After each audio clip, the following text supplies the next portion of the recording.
je n'ai aucune stratégie d'investissement. D'accord ? Et je me suis aperçu que tous les gens qui avaient une stratégie d'investissement faisaient des mauvais investissements. Donc l'expérience de 15 ans d'investissement, c'est qu'il ne faut pas avoir de stratégie d'investissement.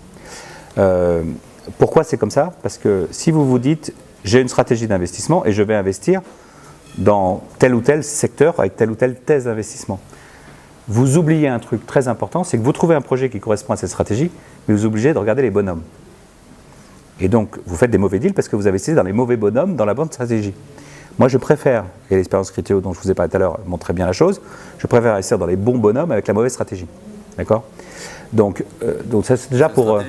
Hein ? C'est une stratégie d'investissement. C'est une forme de stratégie. La forme de stratégie, c'est de dire j'ai envie d'investir avec des gens avec qui j'ai envie de bosser pendant les 5-7 années qui viennent. Ok ? Je continue. Non, mais c'est juste pour dire que les gens qui pipotent sur le thème nous, on a une roadmap d'investissement, blablabla, en fait, ça ne fait pas gagner de l'argent de faire ça. Et mon métier, c'est quand même de faire gagner de l'argent aux gens qui me l'ont confié. Maintenant, il y a des endroits où on est plus ou moins bon ou plus ou moins légitime en France. Je prends l'exemple de notre dernier deal qui s'appelle Tiny Clues, que certains connaissent, qui sont des maths de chez maths. On est bon en maths, d'accord ? Et même en France, quand on est bien éduqué, on est bon en maths. Aux États-Unis, quand on est bien éduqué, on est mauvais en maths. C'est une énorme différence.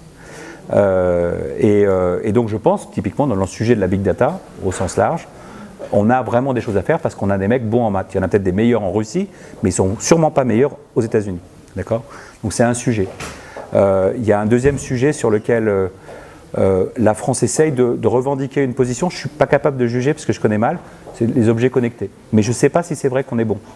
En tout cas, il y a des boîtes jolies, bien financées, quelques prix au CES qui laissent penser qu'on n'est pas mauvais sur ces sujets-là. Il y a des sujets sur lesquels on sera toujours mauvais. Par exemple, des choses qui servent, comment on pourrait dire, des secteurs dans lesquels nos industriels ne sont pas bons. On n'a aucune chance d'être bon si nos grands industriels ne sont pas bons. Parce qu'on n'aura pas de légitimité. Je vais prendre un exemple. Vous vendez des trucs à LCL, d'accord ? Grosse banque française. Vous traversez la Manche ou l'Atlantique, vous dites j'ai comme référence SCL, les mecs disent où ? D'accord ? Donc ça sert à... Vous ne pourrez jamais être bon dans le retail banking dans le monde parce que nos banques de retail banking sont nulles. D'accord ? Vous faites un truc avec LVMH, Kering, L'Oréal, Cosmétiques, Luxury, etc.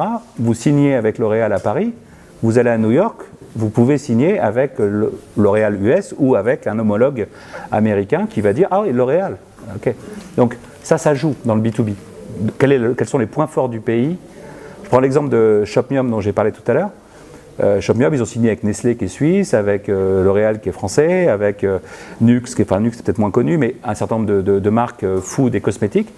Ils sont en train de lancer le business à New York. Les mecs ne leur posent même pas la question de la légitimité. Les mecs de L'Oréal et les mecs de Nestlé ont pris, on fait. D'accord ? Donc ça compte vachement. Quel est l'écosystème qu'on a industriel, historique, traditionnel. Voilà. Donc en gros, ça donne ça. Le collaborative consumption, l'open source, tous ces sujets un peu communautaires, l'Europe est presque meilleure que les États-Unis. Parce que les États-Unis, il y a une culture très individualiste, machin. Donc c'est vrai que MySQL vient d'Europe, c'est vrai qu'il y a une tendance à ces logiques collaboratives que les Américains n'ont pas spontanément. Donc il y a sans doute des plaies intéressants de ce côté-là. Alors, pour être très très clair, Blablacar, c'est un deal qu'on a gardé au chaud de novembre 2009 à mars-avril 2010, sachant qu'avant mars-avril 2010, on n'avait pas de cash. Donc, je suis obligé de dire à Fred, attends, prends pas de term sheet, je vais avoir un fonds, t'inquiète pas, tu seras le premier deal, etc. Donc, ça veut dire que fin 2009, je me suis dit, ce gars-là, j'ai envie de bosser avec lui, enfin, pour être clair. On avait une conviction qui était assez évidente, nous, Isaïe, c'était qu'il avait un modèle C2C, qu'il n'avait pas de business model parce qu'il ne facturait pas. Et moi, je sortais de 6 ans de Price Minister, qui est le C2C transactionnel, c'est le cœur du métier. Et Kosciuszko, il était encore chez Price Minister et on lui a dit Fred, t'inquiète pas, tu mettras du C2C transactionnel, tu trouveras un modèle. Bon. Et donc ça, c'était une conviction sans doute que d'autres VC n'avaient pas parce que nous, on avait cette expérience de marketplace et d'intermédiation entre consommateurs. Maintenant, si je relis mon investment paper de 2010, j'ai tout sous-estimé. C'est-à-dire que j'ai dû dire qu'à maturité, le marché français ferait 1 à 2 millions de covoitureurs. Si tu me poses la question aujourd'hui, je dis le marché français à maturité fait entre 15 et 20 millions de covoitureurs. Donc en gros, j'ai sous-estimé la taille du marché d'un facteur 10. Suis-je mécontent vis-à-vis de moi-même d'avoir autant sous-estimé? Pas vraiment. C'est plutôt une bonne nouvelle, d'accord? On sous-estime aussi, tout ça. Oui. Ouais, on a sous-estimé le côté viral de ce truc. Et puis l'effet de réseau. Parce que ce qui est assez, très impressionnant dans Blablacar, c'est que plus vous rajoutez de membres, plus vous avez d'annonces, plus vous avez de rating, plus vous avez de transactions. Il y a un effet de réseau. Pourquoi? Parce que maintenant, on peut faire la Bourboule Clermont-Ferrand avec Blablacar. Il y a sûrement ce soir un La Bourboule Clermont-Ferrand. Avant, on n'avait pas le train entre la Bourboule, enfin, on n'avait pas de voiture entre la Bourboule et Clermont-Ferrand. Maintenant, on l'a. Et donc, en fait, il y a un effet de réseau qui fait que ça s'amplifie. Et ça, c'est super dur à modéliser, c'est même quasiment impossible à modéliser. Et on l'avait, et l'un et l'autre. Alors moi, je l'avais encore plus sous-estimé. C'est mon métier de sous-estimer, hein, d'une certaine façon. C'est mon métier de dire, bon, soyons raisonnables. Quand je mesure le risque et le reward, qu'est-ce que ça donne, quoi. Mais on avait clairement sous-estimé le truc. Ouais. Est-ce que... j'avais juste posé une question. Vas-y, tant qu'ils réfléchissent. Non, mais du coup, est-ce que c'est un cas exceptionnel? Oui. Donc ça veut dire IPO ou Ça veut dire que je suis incapable de dire. Il y a beaucoup de sujets qui font que Blablacar est encore, on va dire, extrêmement promising, mais pas encore avéré comme succès, parce qu'on n'est pas encore numéro 1 en Allemagne. Et si on veut faire le champion européen, il faut être numéro 1 en Allemagne. On est numéro 1 dans les pays où on est, mais c'est des pays dans lesquels le covoiturage est petit. Donc il faut les faire grossir, etc. Donc il y a encore plein de, on va dire, de unknown et de choses qui font que, est-ce que ça vaudra quelques centaines de millions ou est-ce que ça vaudra plus d'1 milliard? Je suis incapable de dire. Et après, ça veut dire des choses très différentes. Parce que, je vous l'ai dit tout à l'heure, une petite IPO, je pense que c'est une mauvaise idée. Une grosse IPO, ça peut être une bonne idée. Et puis après, il y a peut-être des gens qui voudront nous racheter, mais ce n'est pas nous qui allons les appeler pour leur vendre. Bon, voilà. Est-ce que c'est un secteur où on peut différencier avoir un avantage compétitif en Europe et en France par rapport à la vallée dans laquelle il faut Très clairement, le covoiturage longue distance n'existe pas aux États-Unis. Donc c'est un énorme avantage. C'est qu'on ne va pas voir arriver, on n'a pas vu arriver, et maintenant on est suffisamment gros, arriver à une machine américaine avec super funding et qui dit I'm the ride sharing long distance company. Ça, on n'a pas de chance. Enfin, on regarde évidemment tout ce qui se passe dans la vallée, mais je me rappelle que il y a une petite boîte, je ne me rappelle plus son nom, qui fait du covoiturage longue distance financé par les angels américains, qui dit ouais, depuis sa création, machin ride a fait je ne sais plus combien de kilomètres. C'était 1 heure de covoiturage. Eux, c'était depuis leur création. Nous, c'est 1 heure d'activité. Donc, il y a un tel gap de taille que, bon, voilà, il faudrait vraiment beaucoup d'argent pour que les ricains arrivent à nous piquer le marché. c'est Blablacar en Russie, vous en pensez quoi? Hein? Blablacar en Russie, puisque c'est quand même les pratiques de covoiturage, c'est vachement, il y a des trucs culturels, quoi. Donc, on change le pays, c'est un business. Il faut appréhender les différences culturelles et tout. Écoute, ça se passe super bien en Pologne. Bon, l'Ukraine est un peu compliquée en ce moment, mais on a racheté une boîte qui était basée en Ukraine, mais qui couvrait l'Ukraine et la Russie, mais qui était toute petite. Il y a des axes sur lesquels ça fait beaucoup de sens, sur lesquels le train est cher. On va voir.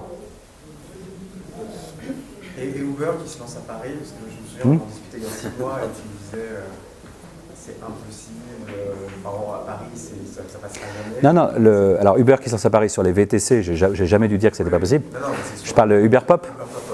Uber, ouais, on en parlait sur le trottoir. Uber Pop, c'est illégal. Bon, après, la question, est-ce que tu as envie de runner un business illégal? C'est une question. Quand tu as 300 millions de Google, tu peux... Et que tu n'es pas en France, et machin, tu peux peut-être runner un business illégal en France. Mais il se trouve que c'est intrinsèquement illégal. D'ailleurs, donc, personnellement, j'investis pas dans les business illégaux. D'accord? Alors que Blablacar est légal. Même une assez grande différence. La raison est simple, Blablacar, c'est du partage de frais. Donc, vous n'êtes pas dans une activité réglementée, vous partagez des frais avec d'autres consommateurs. Uber Pop, c'est un gars qui est taxi clandestin. Donc ça, c'est illégal parce que c'est une activité réglementée. Et il le fait pour gagner du pognon. Taxi clandestin, c'est efficace pour Voilà. casser. Mais c'est la réalité. Ça fait peur. C'est la réalité. Ouais.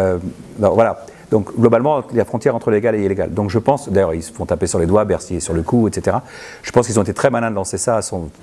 Peut-être qu'il y a des bagnoles. Hein. C'est juste pour dire, regardez, finalement, mes VTC, ils sont super bien. Donc c'est super malin. Regardez, je pourrais lancer un truc illégal, super mal. Ok, j'arrête, mais mes VTC, ils sont quand même super clean, d'accord? Donc je pense qu'ils font ça pour ça. Nous, ça nous embête un petit peu, parce que comme le terme covoiturage est utilisé aussi pour Uberpop, bah, ça peut créer un doute dans l'esprit du grand public. Est-ce que le covoiturage, c'est légal ou pas légal? Puisqu'ils peuvent lire dans Presse Océan, il y a marqué le covoiturage Uberpop est illégal. Les mecs, ah, Babacar, c'est légal, c'est pas légal. Voilà. Donc nous, ça nous emmerde un peu du point de vue. Ça vous permet d'investir pour changer la loi dans le pays, pour changer la réglementation? Sur Uberpop, Sur Uberpop, généralement, le covoiturage. je pense qu'il y a zéro raison de faire un business lucratif. Alors après, on peut arriver à des trucs où les gens disent... La frontière entre Uberpop et VTC, elle existe. Hein. Enfin, on peut changer. Si le gars, il est auto-entrepreneur, il déclare ses trucs, il paye ses cotises, etc., ça devient légal. D'accord, mais à ce moment-là, c'est un VTC. Le trick qu'ils vont trouver, souvent, c'est la donation. Enfin, Lyft aux États-Unis, dans chacun. Au début, ouais. C'est pas tenable et ça finira par être attaqué juridiquement. Mais Ouais. voilà, Non, mais la question, c'est est-ce que tu fais ça for living ou pas? Est-ce que c'est un for profit ou pas? Voilà. Et, hein? Oui, je sais. Depuis qu'Andreessen Horowitz a investi dedans, il ne faut plus faire de donations, il faut faire des profits. Les sous, on met dans les... c'est gros. Ouais. Personnellement, moi, j'ai jamais fait de deal dans lequel je me suis dit il va falloir changer la loi pour que mon truc marche. J'ai une petite question pour sortir du ride-sharing. Vous n'étiez pas en Californie, vous n'avez pas pu hugger le président. Ouais. C'était un grand moment d'émotion de voir Hollande découvrir cet immense bac à sable qu'est la Californie, où on peut s'amuser, faire des trucs. Et vous auriez envie de lui dire quoi en fait Enfin, par rapport aux pigeons, par rapport quand vous voyez François Hollande qui débarque en Californie comme si c'était la première fois qu'il découvrait le truc et qui va. C'est d'ailleurs sans doute la première fois. Ouais. Bah, Peut-être un petit message personnel. non, je pense de façon plus générale, ce qu'a révélé l'histoire des pigeons, c'est qu'effectivement, il y avait zéro connaissance de notre écosystème de la part des politiques. Et ça ne date pas de ce gouvernement, hein, parce que vous preniez celui qu'on avait avant, la Besson, c'était une cata absolue. Et ils s'en foutaient totalement, alors que Fleur, elle ne s'en fout pas. Donc déjà, le ministre en charge est moins mauvais qu'avant. Mais par contre, globalement, vous prenez le Parlement, vous prenez le gouvernement dans son ensemble, etc. Il y a une méconnaissance complète de notre écosystème, mais aussi de l'économie marchande, tout simplement. Parce que beaucoup sont fonctionnaires ou beaucoup sont profession libérale et très peu ont une vie en entreprise, etc. Donc les pigeons, ils ont mis un petit peu sur le devant de la scène l'écosystème du numérique. Je pense que c'est plutôt positif. Fleur, elle en a bien profité, ça lui a servi de marchepied. Et aujourd'hui, les messages sont des messages d'amour vis-à-vis de l'écosystème, et c'est très très bien. Et si on regarde bien en France, si on ajoute tout ce qu'il y a, à part qu'on manque de capital, c'est plutôt un bon pays pour les startups, d'accord ? Et maintenant, quand on est angel ou entrepreneur, on n'est pas surtaxé avec ce qu'ils ont voté en décembre. Donc on est même moins taxé qu'en Californie. Hein. Si on a un actionnaire assez long, on est moins taxé qu'en Californie. Donc il manque juste du capital. C'est la seule chose qui manque en France. C'est le grand chantier de France Digital, c'est d'arriver à trouver des... Hein ? Comment attirer les capitaux ? Ouais. Et comment ça se fait qu'on ait des taux de rendement qui soient négatifs en France ? Enfin, il y a C'est-à-dire un manque de capital, ça, il n'y a pas de souci, mais malgré tout, avec le peu de capitaux... Mais parce que la réalité, c'est que... Vous avez des chiffres en tête tout à l'heure. Ouais, c'est quoi les chiffres ? Mais moi, si je ne me suis pas trompé, dans les 10 dernières années en France, il y a moins 3% de TRI moyen. Alors qu'aux États-Unis, c'est entre 10 et 15% sur les 10 dernières années qui sont partis. Alors, c'est une super bonne question et je vais y répondre de façon un petit peu technique, mais c'est important parce qu'effectivement, si on explique à des gens « mettez de l'argent dans les fonds de capital risque qui vont perdre de l'argent », on a du mal à les convaincre. D'accord ? Alors, il y a plusieurs réponses à ça. La première réponse, c'est que la plupart des statistiques incluaient jusqu'à il y a peu les vintage 2000, 2001, 2002, d'accord ? Puisqu'en fait, ça dure très longtemps, les fonds de capital risque. Et donc, jusqu'à 2012, là, dans les stats qui ont été publiés, il y avait encore 2011, 2001, 2002, qui étaient des très mauvais vintage, d'accord, post-bubble, machin, etc. Donc ça, c'est le premier élément de réponse. Et j'espère que même si on fait la moyenne, on va voir remonter le rendement, parce que l'accident post-bubble, ça a vraiment été une cata absolue. Hein. Les gens ont remis de l'argent dans des boîtes qui sont mortes, qui n'ont pas été. Enfin, c'était. Il y a des fonds. Aux États-Unis aussi. Et ils Oui. ont quand même 15%. Parce que les investisseurs sont moins bons globalement. Après, je vais expliquer un autre truc. Donc déjà, il y a cette histoire de vintage de moyenne. C'est super compliqué de dire, même aujourd'hui, quel sera le retour des vintage 2007 des capitaux risqueurs européens? Personne n'en sait que Quick. Et pourtant, on est en 2014, d'accord? On le saura peut-être en 2017, on commencera à avoir une idée, quoi. 80% des profits de l'industrie capitaliste sont faits par 3% des deals. D'accord? C'est à peu près ça la concentration aux États-Unis. D'accord? Ça veut dire qu'un fonds qui n'a pas des boîtes dans les 3% ne gagne pas d'argent. Ça veut dire que la moyenne ne veut rien dire. Et ça veut dire que c'est une industrie totalement darwinienne. Soit vous êtes dans le top decile et vous retrouvez des fonds et vous levez de l'argent et vous gagnez bien votre vie, etc. Soit vous êtes dans le deuxième ou troisième quartile et vous êtes out of market parce que on vous dit vos performances sont tellement mauvaises qu'on ne va pas vous financer. D'accord? Donc la moyenne ne veut rien dire. On peut dire que statistiquement, le capital risque, c'est une industrie qui doit rendre peu d'argent, d'accord, mais que certains vont en rendre beaucoup. Et ça, c'est compliqué à expliquer à un assureur vie. Mais pourtant, c'est la vérité. Alors, en Europe, on a moins de capital, on a moins de billion-dollar compagnies, les boîtes sont plus capital efficient, on a un taux de failure plus bas. Donc, globalement, on va dire que hors home run, on est aussi bien que les États-Unis. La question, c'est, voilà, mais comment on fait pour avoir des home runs qui font qu'on a un retour? En gros, le capital risque européen, c'est 0. Hein. Comment on fait pour arriver à 10-15% ? C'est les home runs qu'il faut rajouter on top de la performance moyenne qu'on a. Et cette performance, elle sera super avec un écart type énorme. Il y aura des fonds qui retourneront 4 fois la mise et des fonds qui retourneront 0,5 fois la mise. Et il y aura beaucoup plus de fonds qui retourneront entre 0,5 fois et 1 fois que de fonds qui retournent 4 fois la mise. Et c'est ça toute la difficulté du capital risque. Et c'est pour ça que c'est très dur de le vendre aux institutionnels. Et une autre question dans la même veine, est-ce que vous pensez que... C'est la dernière question parce qu'après il faut qu'on prenne un verre et tout. D'accord. Et après je me fais engueuler parce que la vidéo est trop longue. Oui, chef. Est-ce que vous pensez qu'en France, justement, tout ce qui se passe côté Angelist, etc., peut prendre le relais finalement du manque de financement qu'il y a au niveau à ce stade de développement? Je ne pense pas. Je pense qu'aujourd'hui, on a un étage early stage qui peut encore progresser et qui a les outils pour progresser. Hein. Les angels, les SFPME, les anciens entrepreneurs, les fonds d'entrepreneurs, les fonds d'amorçage de la BPI, le crowdfunding, etc. Donc l'étage early stage va grossir et il est de mieux en mieux. Mais les mecs avec des gros checkbooks capables de faire des gros chèques, je ne sais pas où ils sont en France, ils n'existent pas et je ne vois pas d'où ils viendraient.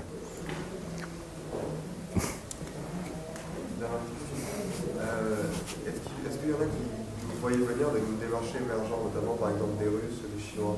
Il y avait un investisseur russe qui Dans 10 heures, ouais. en Paris. Je crois qu'ils ont 135 millions d'actifs sous gestion, énorme, c'est déjà conséquent. Est-ce que ces gens-là sont en train de venir en France? Sur des boîtes un peu exceptionnelles, on peut aller chercher de l'argent dans le monde entier. Mais des gens qui vont dire je mets la France dans ma stratégie et j'ai des gens sur le terrain et je fais 10 deals par an en France, non. Mais par contre, une histoire exceptionnelle, aller chercher un Dubaïote, un Qatari, un Russe pour mettre 100 millions sur une valo monstrueuse, si l'histoire est exceptionnelle, le gars il s'en fout que ça soit en France. Il voit une histoire exceptionnelle. Mais des histoires comme ça, par contre, il faut en générer. On n'en génère pas beaucoup. Parce que la stratégie consiste à acheter des posters, on appelle ça comme ça aux US, arriver après la victoire en payant très très cher, mais en étant dedans. Il y a un certain nombre de gens qui le font. Ils rentrent pre-IPO round dans Twitter, allez, je paye 7 milliards pré-monnaie, je mets 100 millions, voilà, ça fait l'IPO un an plus tard à 10 milliards, j'ai gagné bien ma vie, et je peux dire, oh, j'étais un investisseur dans Twitter. Ça s'appelle acheter des posters. Des mecs qui veulent acheter des posters et qui ont du pognon, il y en a partout sur Terre. Donc si je m'appelle Twitter, que je vais faire mon IPO dans 1 an, je vais chercher des mecs qui veulent acheter des posters et je les trouve partout. La question, c'est quand le niveau de risque, que le poster, il n'est pas évident, que le brand name, il n'est pas évident, que le risque, il est encore là. Qui je vais faire venir? Bonne nouvelle, mes collègues californiens que je n'avais pas vus depuis 2 ans, j'en ai vu 5 venir à Paris depuis décembre. Et la seule raison pour laquelle ils viennent à Paris, c'est IPO Criteo. Donc Criteo, il est fondamental dans notre histoire. Les mecs de Menlo Park, ils ont dit on va à Paris, non, on va à Londres, on va à Stockholm, on va à Berlin. Ah tiens, cette année je fais un stop à Paris parce qu'il y a eu Criteo et puis je vais voir mon pote Jean-David. 2012, je les ai pas vus. 2012, je n'ai pas vu. 2011, je les avais pas vus. Donc Criteo est hyper important. Ça intéresse à des startups. Bah, ils se disent, Criteo, c'est une belle histoire. Hein. Ils regardent les wagons. Ça s'intéresse au wagon aussi un peu. Non, mais ils disent, ok, vous avez quoi comme belle boîte et ouais, ils disent, moi, j'aimerais bien. Le wagon. Voilà. Tu peux la refaire. Le wagon. Donc ça, c'est une très bonne nouvelle. Ils reviennent à Paris. Si demain vous donniez un conseil à votre fils ou à votre fille sur les 3 points clés à retenir, je sais pas, pour être un bon investisseur, Il est un bon entrepreneur. Ça fait 2 questions les mecs. Et alors, mon fils a toujours l'esprit de contradiction, donc il ne veut pas être dans l'internet. Donc mon fils, il gère un pub à Paris. Il aime mieux la bière que l'internet. C'est pas le seul, je pense. Hein? C'est pas le seul. Non, mais je veux dire, il aurait pu très bien. J'aurais pu l'aider à trouver un job dans l'internet. Voilà. Non, il veut pas. Bon, et je trouve ça très bien. Non, les conseils à un entrepreneur plutôt qu'à mon fils, c'est plus pertinent. Qu'est-ce que j'en ai comme. Moi, je pense que les conseils qu'il faut donner à un entrepreneur, c'est soyez hyper tenace ou persévérant ou convaincu sans jamais être têtu. Et c'est ça qui est dur. Et un entrepreneur qui n'a pas de conviction, qui n'est pas persévérant, qui n'est pas tenace, qui n'est pas machin, il réussira jamais. Mais un entrepreneur qui est têtu, il se plantera toujours. Donc, cette espèce de mélange des deux qui fait les entrepreneurs qui réussissent. Il y a des gens qui voient les choses avec une espèce de conviction intime, etc., mais qui sont capables de ne pas être têtus et donc finalement de trouver le chemin qui leur permet de révéler le truc.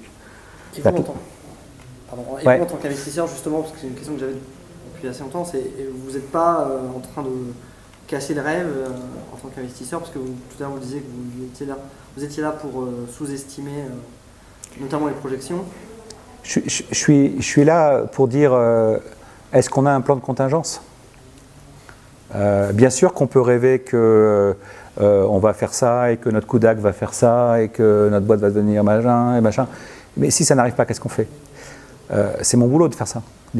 Qu'est-ce qui se passe si on se retrouve à out of cash avant la fin de l'année plutôt qu'au milieu de l'année prochaine comme c'est prévu dans le budget? Quelle histoire on aura raconté le jour où on n'aura plus de cash? Et se poser la question 9 mois avant plutôt qu'un mois avant. Parce qu'un mois avant, ça veut dire qu'on a des chances de mourir complètement. Alors ça fait un petit peu Mr. Party Pooper ou Mr. Bad News, mais n'empêche que une histoire d'entreprise, c'est rarement complètement linéaire. Tu as toujours des up et des down. Et si tu n'es pas capable de ressortir des downs, il n'y a plus de up et down.